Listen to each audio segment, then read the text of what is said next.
बिस्मिल्लाहिर्रहमानिर्रहीम, अस्सलाम वालेकुम। मैं हूं आपका अपना होस्ट अशफाक नियाजी और आप देख रहे हैं K92 न्यूज़। सबसे पहले अहम खबरें। Report Farhan Hashmi. Member finance के डीए नवीद अनवर सद्दीकी ने कहा कि नौजवानों को अमली तरबियत और जदीद टेक्नोलॉजी से रोशनास कराना वक्त की अहम ज़रूरत है ताकि वो मुस्तकबिल के तकाज़ों से हम आहंग होकर मुल्क की तरक्की में मौसर किरदार अदा कर सकें।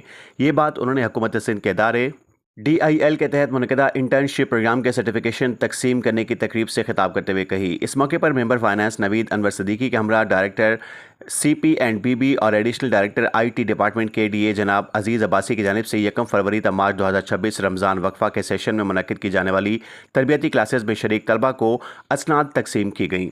इंटर्नशिप प्रोग्राम में NED university, Bahria university, sir Syed university, Karachi university, fast university और थर इंस्टीट्यूट NED कैंपस के तलबा ने शिरकत की। तकरीब में secretary K DA Mohammad Arshad Khan, director ITA K DA जनाब Abbas Ali, additional director web ITD K DAS Atif Rashid समेत दीगर अफसरान भी मौजूद थे। Member finance K DA Naveed Anwar Siddiqui ने तलबा की काविशों को सराहते हुए कहा कि ऐसे प्रोग्राम्स नौजवानों की सलाहियतों को निखारने और उन्हें अमली मैदान में बेहतर मौके फराहम करने में अहम किरदार अदा करते हैं। उन्होंने इस अज़्म का इजहार किया कि DA मुस्तकबिल में भी नौजवानों की फ़नी और पेशा वाराना तरबियत के लिए अपना किरदार जारी रखेगा।